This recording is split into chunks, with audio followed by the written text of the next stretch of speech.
안녕하세요. 정혜의 아홉승계 정선입니다. 오늘은 증여 잘못하면 이게 또 세금 폭탄이 될 수 있거든요. 그 부분 말씀드릴 거고, 자, 우리가 증여는 빨리 할수록 절세 효과가 크다고 말씀을 드렸어요. 그런데 빨리 해서 세금은 적게 내는데 그렇게 하는 과정에서 꼭 체크해야 될 부분들을 놓치면 나중에 추가로 증여세가 나올 수 있습니다. 오늘 그 부분을 뒤에서 말씀을 드릴 거예요. 자, 그 전에 왜 빨리 해야 좋으냐? 증여는 10년 단위로 합산을 합니다. 그렇다 보니까 내가 지금 증여한 게 이것만 세금을 계산하는 게 아니라 지금으로부터 10년 전을 또 거슬러 올라가요. 그래서 5년 전에 증여한 게 있다. 그때 이미 세금 다 냈는데 그래도 일단 합산을 합니다. 합산을 하고 기존에 낸 세금을 빼고 세금을 부과를 하죠. 빼주면 똑같은 거 아니야? 네, 똑같지가 않죠. 왜냐하면 합하면은 이게 누진과세가 될수록 세율이 높아지니까 합하면은 기존에 냈던 거는 10%에 냈고 요번에 내는 거는 만약에 20%다. 근데 옛날 거를 다시 여기다 합하면은 전체적인 세율이 올라갈 수밖에 없죠. 그래서 빨리빨리 분산해서 미리미리 증여해 주실 필요가 있는 거고요. 자, 증여를 할 때 좀 어떻게 하면 세금을 적게 내나요? 많이들 고민하시는데 저평가된 자산을 저평가된 수익성 자산을 주신다면 증여에는 아주 좋은 자산이 될 수 있겠죠. 일단은 실제 가치보다 저평가가 돼 있으면은 나중에 자녀가 매각을 했을 때 훨씬 더 많은 수익을 낼 수가 있을 거고, 자, 저평가된 자산의 수익성, 수익성이 있는, 무슨 소리냐? 일단은 증여를 해주시게 되면은 자녀가 세금을 납부해야 되니까 이 수익성 있는 자산을 주시면 납부 재원도 만들 수 있겠죠. 실제 저희가 이렇게 해가지고 많이 진행을 도와드렸는데 대표님들이 제일 걱정하시는 게 증여를 해주고 싶어도 애들이 그 세금을 낼 돈이 없는 게 가장 걱정이시잖아요. 그 세금의 재원을 만들어 드리는 게 중요한 플랜이죠. 다양하게 있으니까. 자, 그러면 증여를 할 때 제일 중요한 게 어떤 자산을 먼저 증여를 할지를 결정을 하셔야 돼요. 근데 잘 모르시죠. 그래서 각 자산마다 장단점이 있죠. 당연히 상승할 것으로 기대되는 자산부터 해야겠죠. 그런데 뒤에 말씀드리겠지만 상승할 것으로 기대되는 자산을 잘못 증여했을 때 추가 증여세가 나온다는 거죠. 우리는 이걸 해줘야 되는데 이 상승할 거를 잘못 증여하면 몇 가지 아예 항목을 정해놨어요. 그거를 모르시고 증여하셨다가는 뒤에 추가로 큰 세금이 나올 수 있다는 거죠. 자, 시세보다 낮게 평가된 자산을 준다. 그런 게 어딨지? 자, 일단은 현금은 시세라는 게 없죠. 그냥 현금은 현금이에요. 현금이 10억이면 그냥 10억이지 이게 어떤 때는 9억이고 어떤 때는 11억이고 이런 게 없잖아요. 그런데 부동산은 다릅니다. 잘 아시죠? 오르막 있고 내리막 있고, 자, 지금같이 고평가됐을 때는 증여세가 굉장히 높겠죠. 기껏 지금 20억 평가해서 증여해 줬더니 얘가 이제 15억으로 뚝 떨어졌다. 그러면은 세금만 많이 낸 거잖아요. 따라서 시세보다 낮게 평가된 자산을 증여해 주시는 게 또 절세에 큰 효과가 있죠. 그런 게 뭐가 있냐고요? 저희가 했던 사례 중에서는 대표님들이 의뢰를 많이 하시다 보니까 저희는 이제 공장 물건, 예, 공장 물건 같은 경우에 그 전에 이제 부동산 같은 경우에 증여하실 때 그 평가하는 방법, 모든 부동산은 저희가 이제 세무팀에서 증여할 때 체크하는 게 첫 번째는 증여할 때 이 물건의 부동산을 말씀드리는 거예요. 이제 거래 가격이 있는지, 실제 거래 가격, 똑같은 거, 똑같은 게 거래 가격에서 무조건 그걸로 해야 돼요. 대표적인 게 이제 아파트잖아요. 그리고 거래 가격이 없어? 그러면 어떻게 이게 얼마인지 어떻게 알아? 그러면 두 번째로 보는 게, 자, 거래 가격이 없으면 두 번째로는 공시가를 보죠. 공시가. 뭐 두 번째라기보다는 공시가, 그 다음에 대출받은 게 있니, 대출 금액, 그리고 임대차 환산. 그러니까 공시가는 5억밖에 안 되는데 임대료를 높게 받아요. 이런 경우에는 높은 걸로 평가하게 돼 있거든요. 그리고 뭐 임대도 별로 없고 임대료도 얼마 안 나오고 공시가도 낮아요. 근데 이 물건을, 그러니까 예를 들어 공시가는 5억인데 이 건물로 6억을 대출받았다? 그러면 이게 우선이에요. 그리고 감정평가 금액이 있느냐, 간편금액. 법상에는 3개월이라 그러는데 조금 더 여유를 두고 하시는 게 좋을 것 같아요. 자, 이게 언제 많이 실수하시냐면 자녀한테 이제 증여를 해주려고 하는데 이게 물건이 좀 커서 증여 세율이 높은 거예요. 그래서 좀 증여 세율을 낮추려고 일부러 대출을 일으켜요. 대출을 일으키면은 뭐 예를 들면 20억짜리다. 20억짜리면 대출을 10억 일으키면 얘가 이제 10억 이렇게 나눠지니까 20억을 증여를 하게 되면은 20억 같은 경우에는 세 구간이 30%잖아요. 나온 김에 한 번 더 공부할까요? 자, 1억까지는 10%, 1억에서 5억 20%, 5억에서 10억 30%, 10억에서 30억, 여기서 확 뛰죠? 40%, 30억이 넘어가면 50%, 이렇게 되죠. 그래서 아까 20억이라고 했으면 지금 20억이면은 어디에요? 요 구간이네요. 40%네요. 40%. 20억이면. 자, 40%인데 이거를 10억은 증여를 하고 10억은 양도를 해요. 이렇게 나눠서. 자, 10억은 증여를 하면은 10억까지는 30%란 말이에요. 30%. 그리고 이 양도는 또 뭐 양도 이 물건에 따라 틀리겠죠. 자, 그래서 두 가지를 세금을 20억을 통으로 증여했을 때 10억씩 나눠서 증여했을 때 아니면은 증여를 12억, 얘를 8억, 얘가 8억, 얘가 12억. 저희는 여러 가지로 세금이 틀리니까 계산을 해봐요. 그렇게 해서 최적선을 찾죠. 근데 요거는 세금만 낮은 거를 찾는 거예요. 여기서 또 하나 체크해야 될 게 뭐냐면 단순하게 세금만 낮은 게 중요한 게 아니라 증여세는 누가 내요? 받는 사람이 내요. 양도세는 누가 내요? 주는 사람이 내요. 그래서 결국은 누구 재산이 줄어드느냐 이것도 판단을 해야 돼요.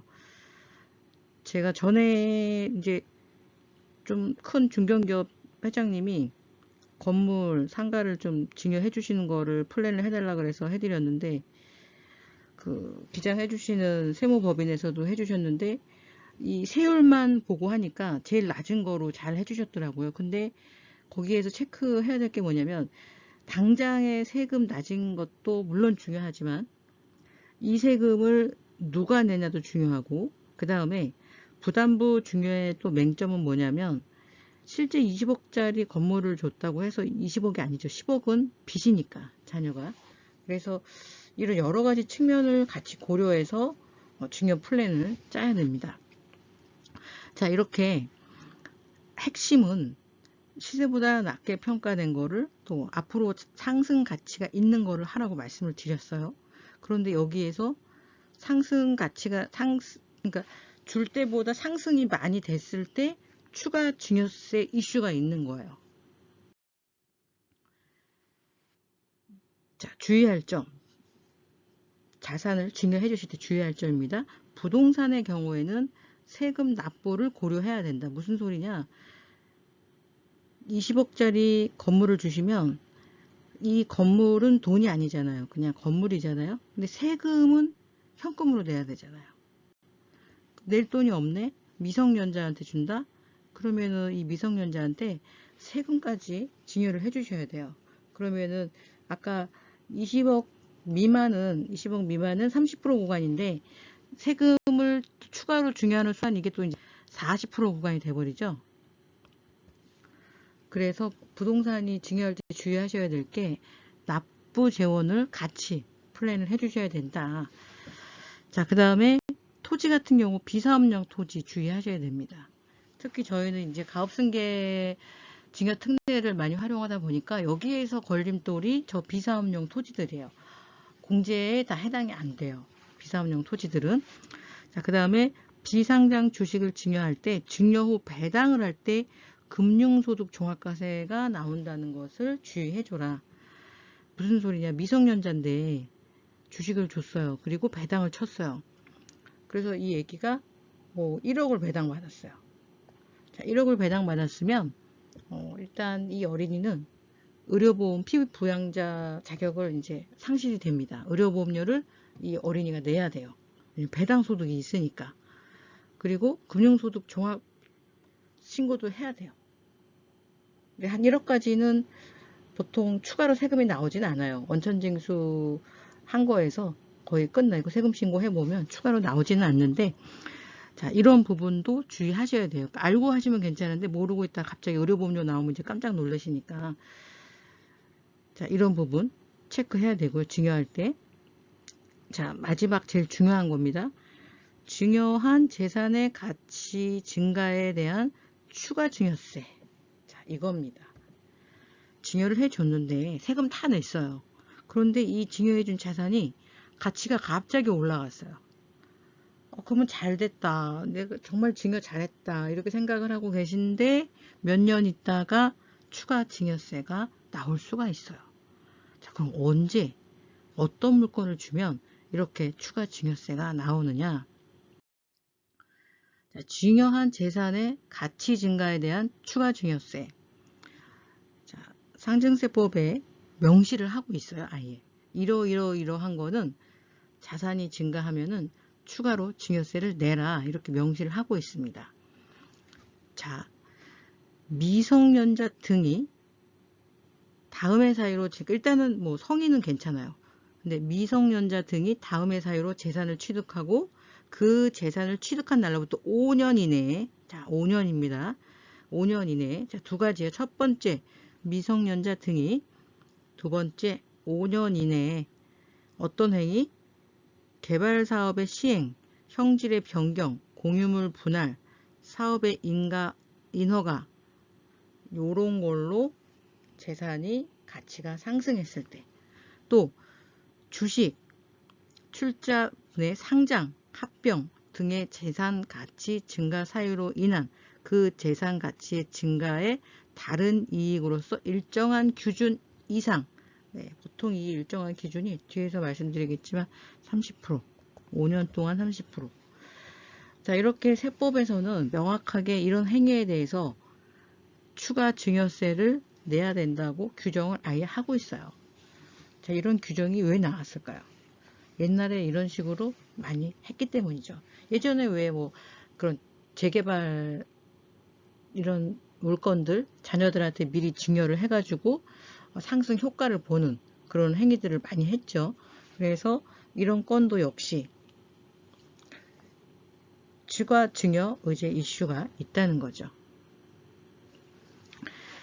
자, 그래서 이렇게 미성년자에게 증여를 해주실 때 이게 가치 상승이 높은 자산이라면 여기에 해당하는 경우에는 조의를 하셔야 된다. 실제 의뢰했던 건 중에서 어떤 건이 있었냐면 시행사. 네. 시행사가 주식을 증여해주고, 시행사는 보통 3년에서 5년 단위로 뭐 적자가 있다가 분양할 때 확 이제 흑자가 나더라고요. 그러니까 뭐 30% 이상 주가가 당연히 뛰죠. 그래서 시행사들 특별히 주의해 주셔야 되고, 또 시행사가 아니어도 부동산 자체에 대해서도 우리가 개발을 할 때 주의해 주셔야 됩니다. 그리고 주식, 비상장 주식 같은 경우도 우리가 상장을 한다고 했을 때 증여하고 5년 이내 상장해서 주가가 30% 이상 올라간다? 그러면 역시 추가 증여세가 나올 수 있어요. 합병 등으로 인해서 재산 가치가 증가했을 때도. 자, 이런 부분에 대해서 증여 후, 그러니까 보통 그 중소기업 같은 경우는 회사를 승계해 주실 때 이런 것도 많이 쓰죠. 합병이나 분할도 많이 쓴단 말이에요. 이런 과정에서 5년 이내에 증여가 있다면 이 부분도 고려를 하셔야 된다는 거죠.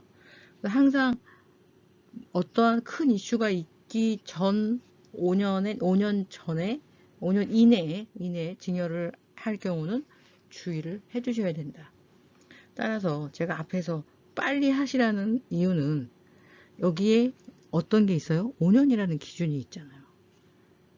그래서 빨리빨리 해주셔야지 회사가 갑자기 커지고 이런 이슈가 있을 때 그때 가서 막 증여를 해주신다고 많이들 문의를 하시는데, 이렇게 세법에서는 아주 촘촘하게 그늘처럼 빠져나가지 못하게 기준을 명시했다는 거죠.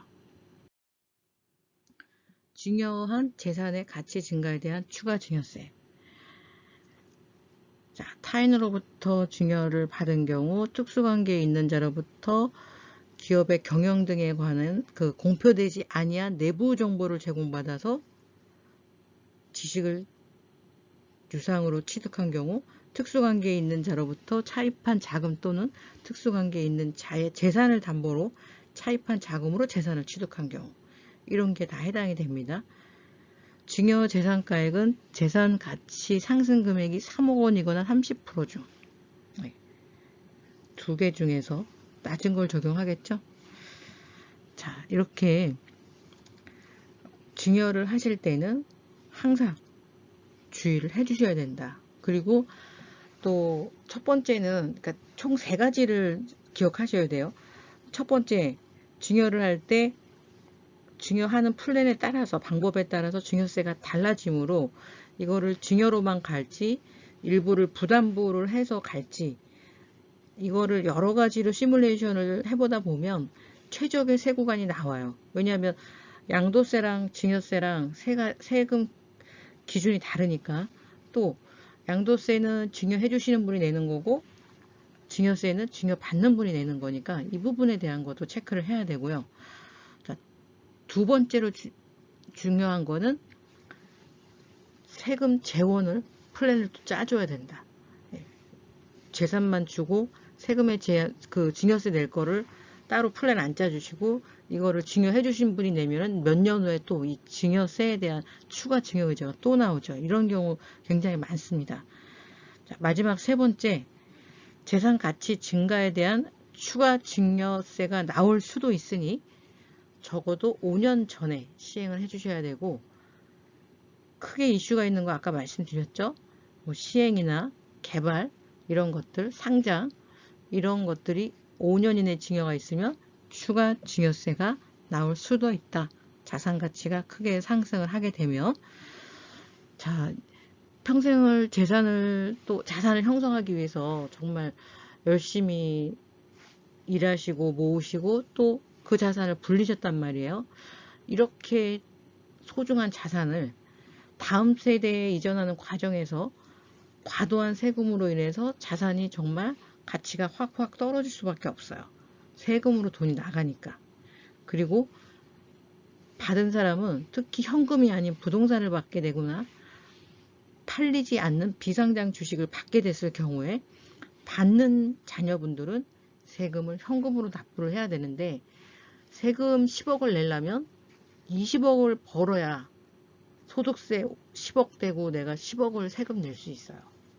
결국 20억짜리 부동산을 받는데, 뭐 아주 극단의 예로 20억짜리 부동산을 받기 위해서 20억짜리 부동산을 받기 위해서 증여세를 20억은 반은 안 되겠죠. 우리가 예를 들어서 대략 제가 8억이라고 해볼게요. 20억짜리 건물을 받기 위해서 8억이라는 세금을 냅니다. 공제가 되니까 8억까지는 안 되겠네요. 7억이라고 해볼게요. 7억이라는 세금을 내야 되는데 7억을 세금을 내려면 적어도 10억 이상 벌어야겠죠. 적어도. 그러면 여기서 세금 7억, 또 이 7억 내느라고 낸 세금 또 3억. 이렇게 증여세만 있는 게 아니라 이 세금을 내기 위해서 또 이 세금을 내기 위해서 돈을 벌어야 되는데 거기에서 소득세를 또 냈다는 거예요. 단순하게 증여세만 볼 게 아니라 이 숨겨진 세금도 꼭 기억을 하셔야 된다는 거죠. 따라서 자산이 상승이 계속 이루어지면 그 속도보다 훨씬 더 자산이 이렇게 늘어난다면 세금은 이렇게 늘어나요. 저희는 워낙에 이런 이제 뭐 기업부터 시작해서 부동산이나 이런 것들에 대한 그 증여 절세 플랜을 많이 의뢰를 받다 보니까 저희가 해드리면서도 정말 너무 많은 세금, 가혹할 정도로 많은 세금들을 내시구나 하는 거를 직접 플랜 짜드리면서 많이 보고 있고요. 물론 기업의 경우에는 적용하는 기준이 좀 다르다 보니까 활용할 수 있는 방법이 훨씬 더 많이 있습니다. 이런 부분들은 추가로 상담 전화나 또 영상 하단에 링크로 남겨주시면 법인이 있는 경우에는 훨씬 더 활용할 부분이 많아서 일반 부동산하고 저희가 세금 비교를 해보면 반의 반으로 줄어드는 회사도 있고 반으로 줄는 회사도 있고, 그래서 이런 부분들은 그래서 많은 사업을 하시는 분들이 법인을 갖고 있고 법인을 통해서 자산을 많이 이전하시는 것 같아요. 자, 오늘 영상 도움이 되셨다면 구독, 좋아요, 알람 설정 해주시고요. 항상 이렇게 구독, 좋아요 해주시는 게 영상 만들 때 참 힘이 많이 돼요. 그래서 더 좋은 영상 또 준비할 수 있도록 하겠습니다. 자, 오늘 영상 여기까지 마무리하고요. 소중한 자산 미리미리 플랜 세우셔서 적정한 세금으로 자녀들에게 이전해 주실 수 있는 플랜 준비하시기 바라고요.